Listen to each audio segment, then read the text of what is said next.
My name is Ramona Africa, and I was there when the police dropped a bomb on me and my family May 13th of 1985 and killed 11 of my family members. I was there.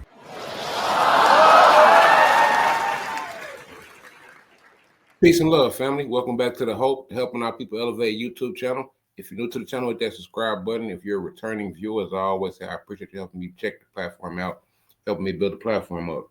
I've been getting a lot of feedback here lately, so today we're going to discuss those who fought back part 3. And like I said, part 2 did well on numbers, part 1 did well on numbers, so I felt like I had to give y'all a part 3. I'm not going to go too deep into talking in this intro. So without holding y'all, we're going to jump straight into it. Make sure y'all hitting that subscribe button. Make sure y'all following me. Turn that post notification bell on. Let's jump straight into it. Peace and love, family. On behalf of Akuno Sankofa Bay, you know what I'm saying? Jay, where you at? We're trying to help our people elevate. Hope. H-O-P-E. We're giving them hope. We doing what we got to do, you know. Every day, one step at a time, man. We gonna make it happen. Helping our people elevate. Sometimes I practice focus, thought, and meditate. I'm trying to come with other ways to help our people elevate and seeking knowledge, make me levitate. The lifted mental state is what results from how we orchestrate. This for the family's sake. Let's self-reflect and self-evaluate. And every day, make sure the steps you take, you calculate. Receive a master's fate. I know I can't exist without the hate, but that's okay. I balance that with higher self today. Success is on this way, and after that, my flesh can pass away.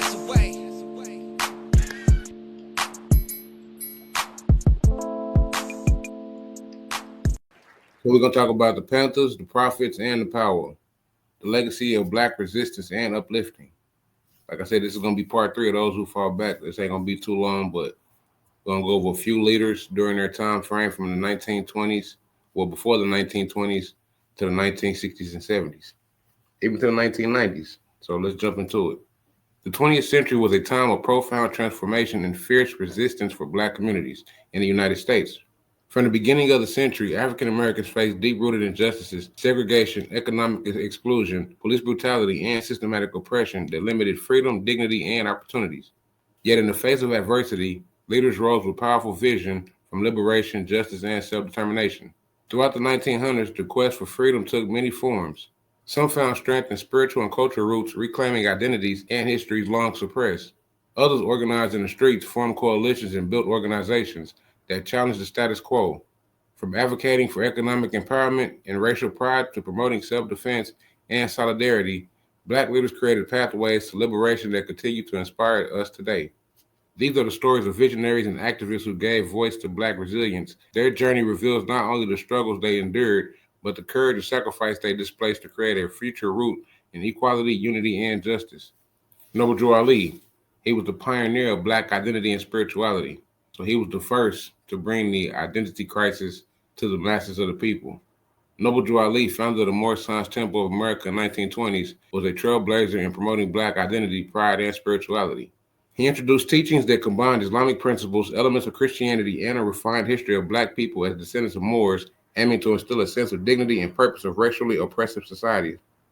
Drew Ali emphasizes self-determination, spiritual awakening, and moral upliftment, urging his followers to reject labels like Negro and Black and instead embrace the Moorish heritage.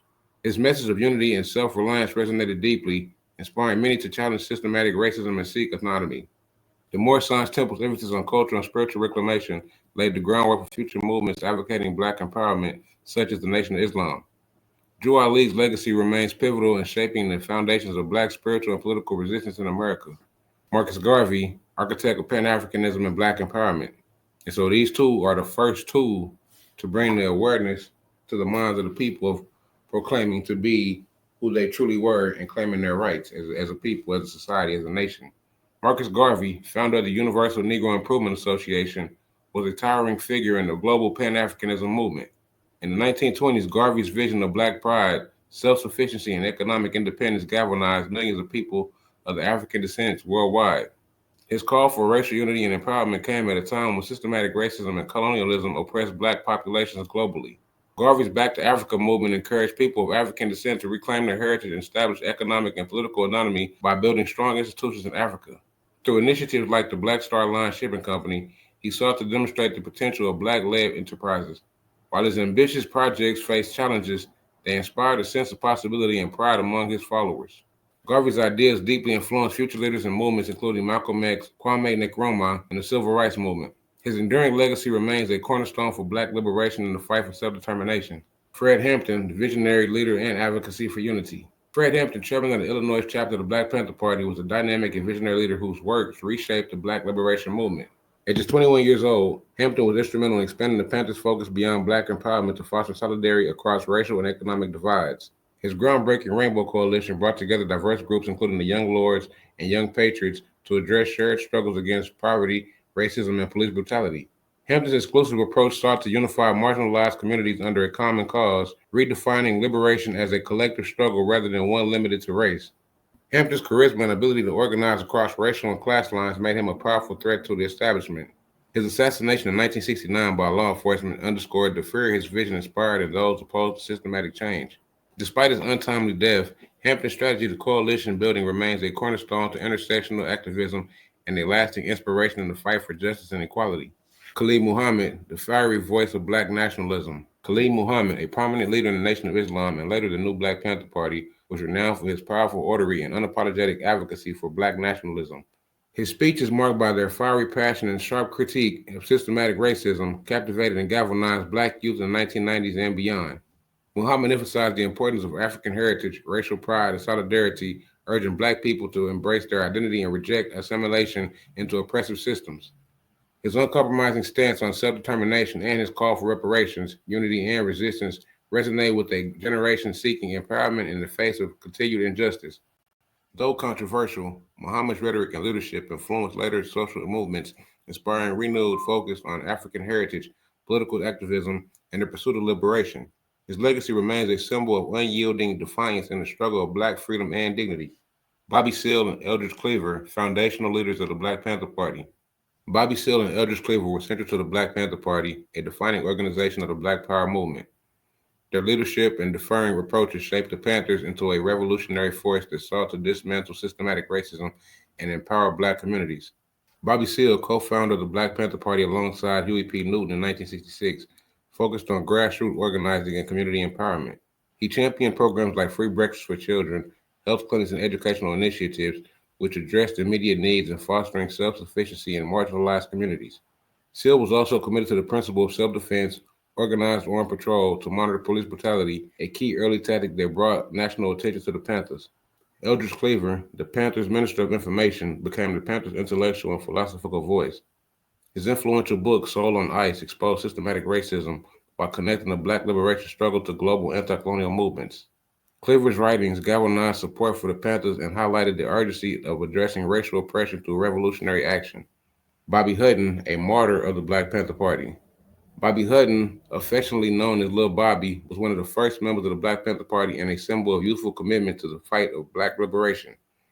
Joining the Panthers at just 16 years old, Hutton's dedication reflected the courage and resolve of young activists who risked their lives to challenge systematic oppression. Tragically, Hutton was killed by the police in 1968 at the age of 17 during a confrontation in Oakland, California. His death became a rallying point for the movement, highlighting the violent risks faced by Black youth who dared to resist injustice. Bobby Hutton's story remains a pivotal reminder of the sacrifices made by young revolutionaries and the tragedies that fueled the resilience and unity of the Black Panther Party. His legacy endures as a testament to the power and vulnerability of the youth in the struggle for justice. MOVE was founded in the early 1970s by this man, Vincent Leaphart, a local handyman who renamed himself John Africa. MOVE, a unique movement of liberation and resistance. And I first heard about this movement like 8 years ago in Philadelphia. The MOVE organization, founded in Philadelphia in the 1970s by John Africa, was a revolutionary movement blending Black liberation, environmentalism, and communal living. MOVE advocated for a return to natural living, animal rights, and self-sufficiency, while fiercely opposing systematic racism, police brutality, and societal oppression. Their distinctive approach, rooted in communal values and spiritual connections to nature, set them apart from other liberation movements of the time. MOVE faced relentless oppositions from law enforcement and city officials, culminating in the infamous 1985 bombing on May 13, 1985, Philadelphia police dropped a bomb on the Move compound, killing 11 members, including 5 children, and destroying over 60 homes in the surrounding neighborhood. Members wore their hair in dreadlocks and lived in communes. All members took the last name Africa. We believe that man's lifestyle is wrong, and we're about getting rid of it. What Move wanted to get rid of was quite simply the evil establishment, including the government, which they said was alien to life itself. Move means light, the air, the sun, the rain. That's why they will never stop moving. They will never stop what's right. They can't stop what's right. You can't stop the air from blowing. You can't stop the sun from shining. That's why they never stop the Move organization. This unprecedented act of state violence highlighted the extremes of systematic racism and the length authorities will go to suppress dissents. Police allowed the blaze to burn an hour and a half before calling in firefighters. I don't care what they said. There was no justification for what they did. They done burn up 2 blocks. Explain that. I never imagined that the government would drop a bomb on a row house in Philadelphia. My name is Ramona Africa, and I was there when the police dropped a bomb on me and my family May 13th of 1985 and killed 11 of my family members. I was there. Despite this tragedy, Move remained a symbol of resistance and resilience, embodying a fight against racial and environmental injustices. The legacy continues to inspire discussions about police violence, state accountability, and the intersections of liberation and environmental activism. Can you imagine having your whole complex bombed by the same people who are supposed to protect and serve? 11 people killed, including children, including 5 children, destroying over 60 homes. I couldn't fathom, but I'm from Tulsa, Oklahoma, so I know about the bombing of Black Wall Street. So this was like the second bombing recorded that I know of in history on the U.S. soil towards so-called Black people by the United States government, by law enforcement. But let's talk about some of the connections and influences between these figures, the early concepts that shaped Black power and Black consciousness movements. So like I said, we started with the first 2, Prophet Noble Drew Ali and the Honorable Marcus Mosiah Garvey. Noble Drew Ali founded the Moorish Science Temple in 1913, which aimed to teach African Americans about their Moorish heritage and promote a sense of identity and empowerment. Marcus Garvey started the Universal Negro Improvement Association in 1914, which focused on Black nationalism, Black Africanism, and the establishment of unified Africa diaspora. And so both of them came with the concept of uniting our people and proclaiming your identity, your national identity. The Black Panther Party, founded by Huey P. Newton and Bobby Seale in 1966, drew heavily on the foundation laid by earlier Black leaders like Marcus Garvey and Noble Drew Ali, shaping their visions for community empowerment, self-reliance, and solidarity. Both Garvey and Ali's teachings served as blueprints for the Black Panther Party, adapted and refined for the urban struggles in the 1960s and 70s, inspiring leaders like Fred Hampton, Bobby Seale, and Eldridge Cleaver.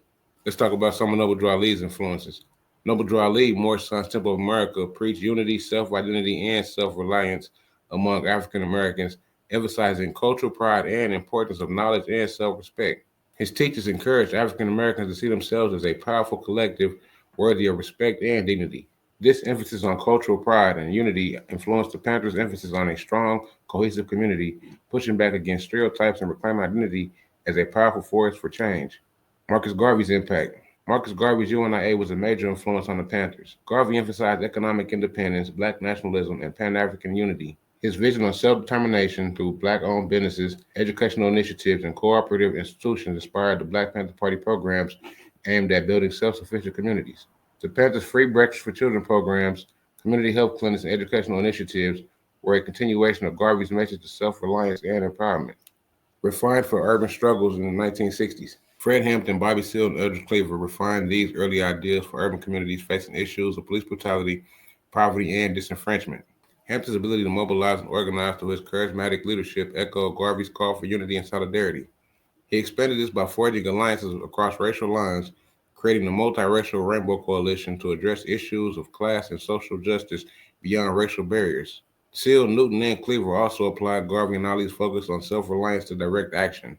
Instead of purely ideological messages, they enacted practical programs that address urgent needs, from food insecurities to healthcare. They framed these actions within a revolutionary context of self-defense and social justice, adapting Garvey's message for Black autonomy for an era marked by growing demand for civil rights. Lasting legacies. The Black Panther Party's interpretation of Garvey and Ali's ideas shifted Black empowerment into the urban landscape, responding to systematic issues that affected Black communities daily. By taking inspiration from Garvey's nationalism and Ali's vision of identity, they gave these ideas a new form that resonated within the context of the 1960s urban America. The Black Panther Party not only continued the legacy of these leaders, but also demonstrated how powerful ideas of self-reliance, unity, and solidarity could evolve across generations. Noble Drew Ali's message centered on reclaiming nationality and birthrights laid foundational ideas that would influence the Black nationalist philosophies of Khalid Muhammad and the Nation of Islam. Both leaders saw the empowerment of African Americans as deeply rooted in the restoration of cultural pride, self-knowledge, and autonomy, drawing on spiritual and nationalist threads to build a cohesive sense of community. A message from Noble Drew Ali. Noble Drew Ali, through the Moorish Science Temple of America, taught that all so-called Black Americans were descendants of the Moors and needed to reclaim their original identity as a pathway of empowerment. He introduced concepts that combined nationality with cultural identity, teaching that self-knowledge, connection to one's roots, and moral disciplines were essential for self-reliance and community strength. Noble Drew Ali saw Islam as a means for Black Americans to reconnect with a grander narrative that placed them in a dignified ancient tradition. This national foundation gave members a sense of pride and belonging beyond the labels imposed by European societies. The influence on Khalid Muhammad and Black nationalism in the Nation of Islam. Khalid Muhammad, who joined the Nation of Islam in the 1970s and became one of its most fiery and controversial spokesmen, adopted a message of Black nationalism steeped in the spiritual pride and empowerment first championed by leaders like Noble Drew Ali. The Nation of Islam, founded by Elijah Muhammad and later led by Malcolm X and Louis Farrakhan, similarly emphasized the importance of identity, often referencing African and Islamic heritage to foster unity and self-respect. Khalid Muhammad amplified this by combining Ali's idea of spiritual and cultural reclamation with a fierce dedication to Black autonomy and resistance against systematic oppression.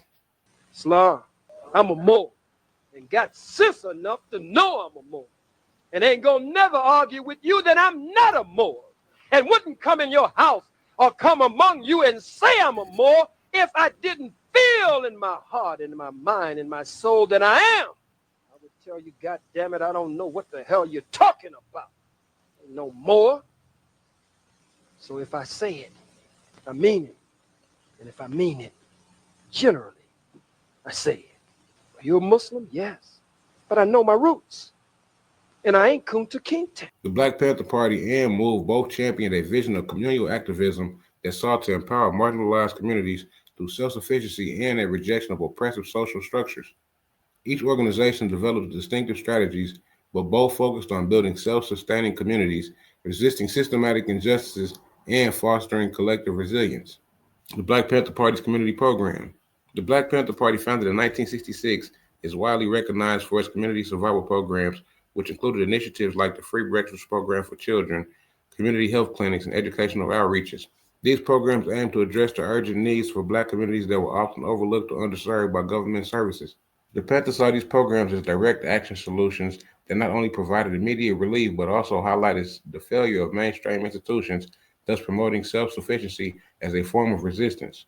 These programs embodied the Black Panther Party's vision of building empowered, self-reliant communities. By creating services that serve the people, the Panthers rejected reliance on oppressive structures and took responsibility for the well-being of their communities, showcasing the power of grassroots organizations and communal care. A few of the programs that the Panthers offered during the 1960s and 70s. Of course, we keep talking about the Free Breakfast Program for Children, which is one of their most famous programs. It provided daily free breakfast for thousands of children before school, emphasizing their importance on nutrition and for learning and development. We talked about the community health clinics. The Black Panther Party established free medical clinics in underserved neighborhoods to provide healthcare services, screening for diseases like sickle cell, anemia, and education on health issues. The sickle cell anemia awareness and testing. They brought attention to sickle cell anemia, a condition disproportionately affecting African Americans, and provided free testing and education. The free food programs. The Panthers distributed groceries to families in need, including the elderly and those in poverty, addressing the food insecurity in marginalized communities. Free clothing programs.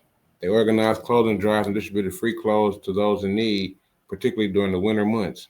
Free transportation programs. This service helped people visit incarcerated loved ones, attend medical appointments, or travel for other essential needs. Education and liberation schools. The Black Panther Party created liberation schools to provide children with a culturally affirming education that countered the Eurocentric narratives of public schooling. These schools emphasize Black history, culture, and political consciousness. The Youth Institute and Child Care programs. These programs provided education and care for children, giving working parents in the community critical support.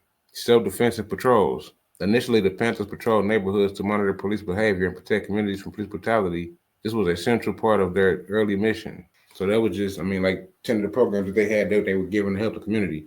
And these are things that are essential to our community today.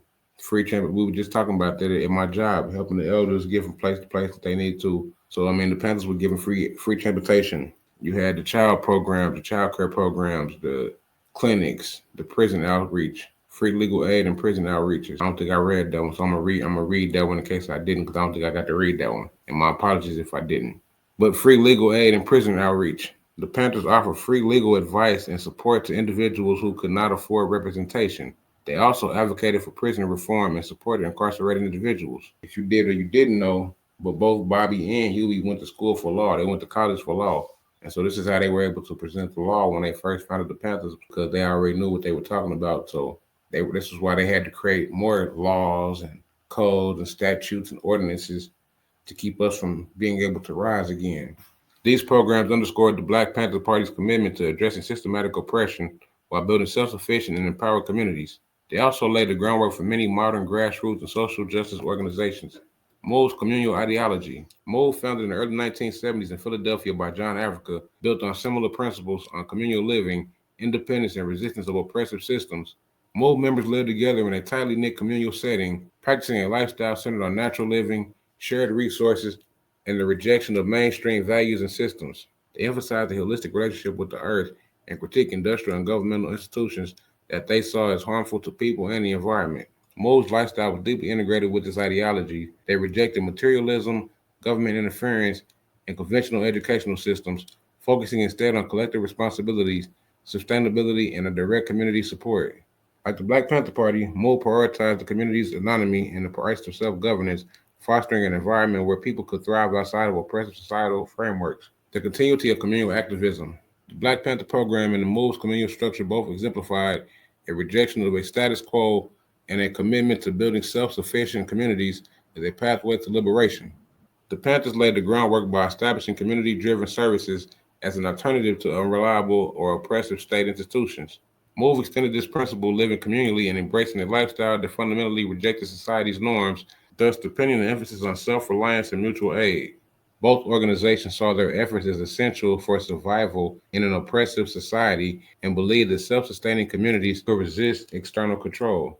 They viewed independence from mainstream institutions as a form of defiance and as essential to preserving the integrity and autonomy of Black communities. Their legacy of resistance and self-reliance. The Panthers and Move demonstrated that communal activism could be a powerful tool for resisting oppression and creating sustainable alternatives to traditional societal structures. Their commitment to serving their communities, living out their values, and rejecting systems that saw as harmful has had a lasting impact on movements that continue to emphasize self-sufficiency, solidarity, and collective empowerment. These legacies remind us that communal care and activism can fuel resistance and build community resilient enough to stand against systematic injustices. So it's called for action, my people. It's 2024. We're finna go into 2025. This ain't no hate speech. This is just we got to wake up and come together. But on a serious note, if y'all haven't been paying attention to the president, he's been talking about giving the death penalty to all drug dealers and gang members. He said he's going to give federal immunity to all police officers. So if y'all not waking up seeing what's going on, this is why I say we have a call for action. As you reflect on the history, we are reminded of the power in all working together and the importance of resilience in the face of adversity. Collective actions grounded in the understanding that our liberation is interconnected is crucial. The diverse strategies used by the Panthers, the Move, and today's activists highlight that there isn't one single path to liberation. There are many ways and are all necessary. Let's honor their legacy by supporting our communities, fostering self-reliance, and engaging in collective work that challenges injustice. Movements are strongest when they are broad and inclusive, embracing different methods and perspectives, united by a shared commitment to justice and freedom. Their legacy calls on all of us to contribute however we can, understanding that their work we do today can shape a more just world for tomorrow. If you've made it this far, make sure you hit that like button, leave a comment. How can we come together as a people. And I'm not talking about just as so-called black, I mean all nations. Like how Fred Hampton did it, the Rainbow Coalition. How can we get our people to come together, or people to come together and wake up and see it's the system that's dividing us? Peace and love. I'll catch you on the next one.